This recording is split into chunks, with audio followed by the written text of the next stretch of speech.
Welcome back. You're watching NewsX with me, Malvika, and we're looking at the top story when, of course, in the early hours of January 3rd, 2026, the United States carried out a large-scale military operation involving airstrikes across northern Venezuela, with explosions reported in the capital of Caracas and surrounding areas before dawn. President Donald Trump announced that U.S. forces had successfully captured Venezuelan President Nicolás Maduro and his wife, Cilia Flores, during a raid on a fortified compound, extracting them and flying them out of the country. The couple was initially transferred to the USS Iwo Jima amphibious assault ship in the Caribbean. By January 3rd evening, Maduro and Flores had arrived in New York State, landing at Stewart Air National Guard Base before being transported to the Metropolitan Detention Center in Brooklyn, where they are being held ahead of federal court proceedings. Joint Chiefs of Staff Chairman General Dan Gain described the mission, codenamed Operation Absolute Resolve, as a meticulously planned special forces operation involving over 150 aircraft, Delta Force operators, and months of intelligence gathering and rehearsals. He noted that it was executed with no U.S. casualties despite incoming fire on helicopters during the extraction. U.S. Attorney General Pam Bondi announced that a new indictment had been unsealed in the Southern District of New York, charging Maduro, Flores, and others with narco-terrorism conspiracy, cocaine importation, and weapons-related offences, building on 2020 charges from Trump's first term. Let's in fact take you through the details of Operation Absolute Resolve, and this of course was the operation under which the US struck Venezuela and later captured its president. So we are going to walk you through what exactly took place in this operation. So September 2025, US forces began striking suspected Venezuelan narco boats in the Caribbean. So of course we have been seeing that in fact since September 2025, where the US has struck multiple Venezuelan boats off the coast, and these are of course strikes that have been carried out related to the narco terror charge that has been brought against them. November 2025, USS Gerald R. Ford aircraft carrier deployed in the region. So another major development linked to the operation. Then in December 2025, planning and rehearsals of operation completed in early December. So of course we've seen the Chief of Staff saying that the rehearsals had been ongoing for long, and over here we see that by early December the planning and rehearsals of Operation Absolute Resolve were more or less completed by the US forces. Then in mid-December, US began seizing Venezuelan oil tankers, effectively imposing a blockade. So after we've seen the rehearsals had already been taking place when the US by mid-December it seized Venezuelan oil tankers and imposed a blockade. So this of course was also then becomes a very important part of this operation. Covert CIA operations launched inside Venezuela.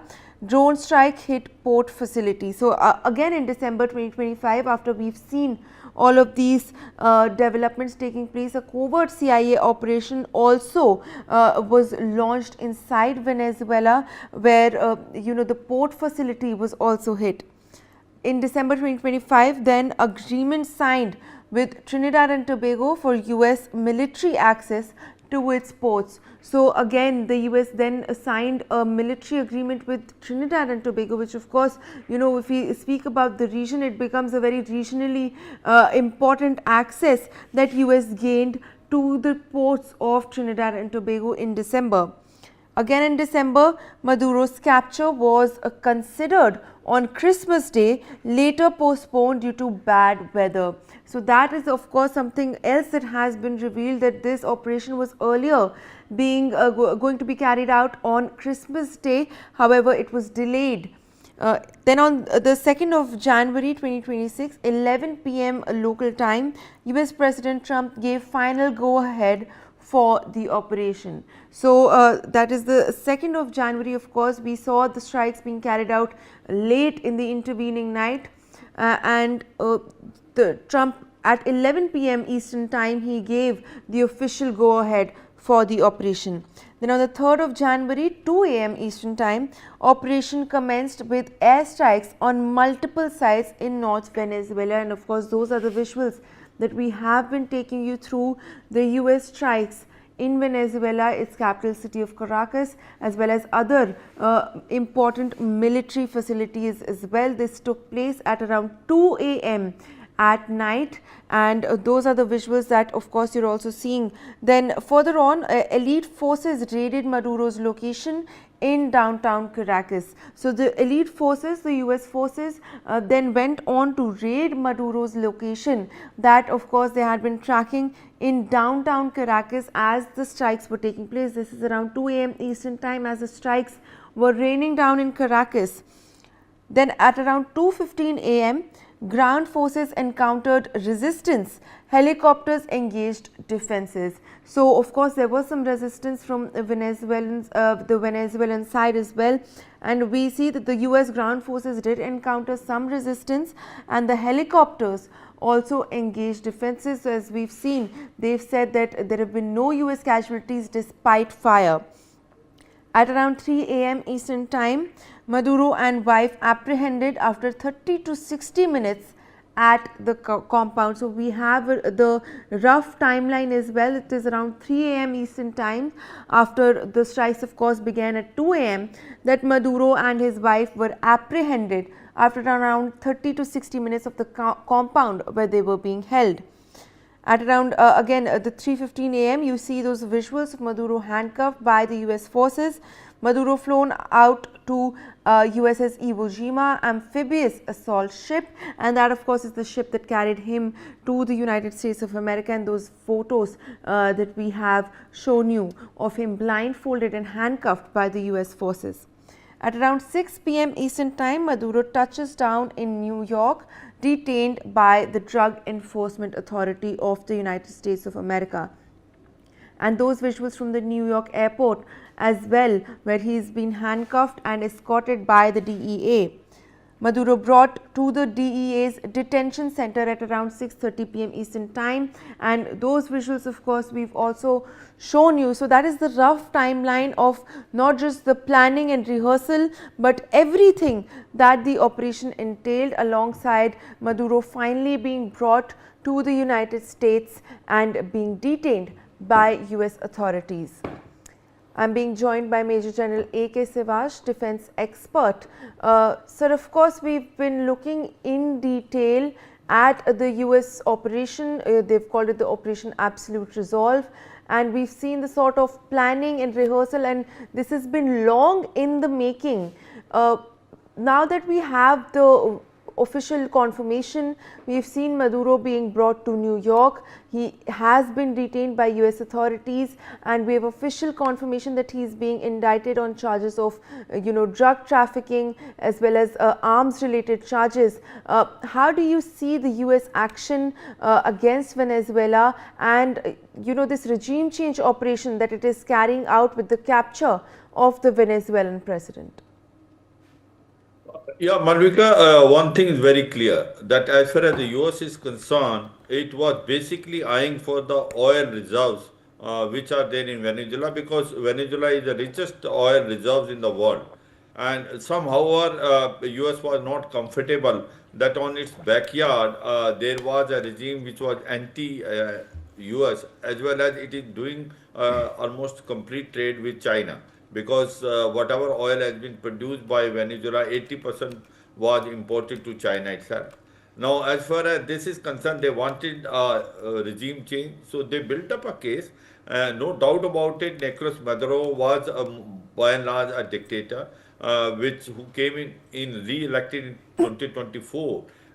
What they did is that basically there was a charges against him that he was involved in narco-terrorism, drug trafficking, and illegal arms, and they being supplied inside the mainland US. And this was the biggest reason as to why they intervened. And in first 3-4 months, they built up a case, and to some extent they are also right, it was happening, because Venezuela was involved in drug trafficking and there were drugs going from there. and going to US and other countries. So there is no denying the fact in 3 months they built up a case. They have exposed this thing to the world that Venezuela was involved in narco-terrorism as well as drug trafficking and illegal arms, export. So they wanted to change the regime and they did this operation absolute result and they succeeded it. Where they have done a very good is their operation militarily has been done in a most professional manner. In 30 minutes, they managed to take out Nicolás Maduro with his wife and taken him out of Venezuela. Now, without any collateral damage or without any much casualty. That is a great thing which they have done it. I'm purely talking from the military operation point of view. How did they do it? They not only sanitized that area, they have sent the CIA agents almost 3 to 4 months earlier. They had their sources, they had their mold there, and they worked in a very clinical fashion. And when this operation absolute result took place, that not much resistance was offered by Venezuela, and it was done in a manner that the 7 places it was hit. So the attention of the Venezuelan defense forces was diverted toward those places, and in the meantime, the Delta Force went toward the target. They managed to capture Nicholas as well as his wife, and they have taken him. And now he's been in US, in New York. He will be now tried by the courts. Now the question comes is it a correct action which is done by US? Isn't it against the international law? Now this is where there are different opinion in the world. Now, as far as the United Nations is concerned, it's not going to make much difference in Security Council because America is going to use a veto power. Of course, Russia, China, Iran, they have criticized it openly. This is the illegal action done by America against the norms of international law. But can they intervene? I don't think so. More than that, they are not going to do it. And as far as Europe is concerned, it is a divided house. Britain or Canada, they are supporting America. Canada has not recognized this government. America is telling Nicholas was a dictator and he manipulated election 2024 of the president. So the point which is coming is that America had done what it is known for doing it. It did it in Panama in 1990, it did it in Libya, it did it in Iran. So it can change a regime which is suiting to the US interest. Now, as far as Nicholas' future is concerned, he is going to be tried and possibly can get a life sentence. What will America do there in Venezuela? America will stay put there. And America, though Donald Trump is saying that for interim period they will control Venezuela, they will govern it until an alternate arrangement is made.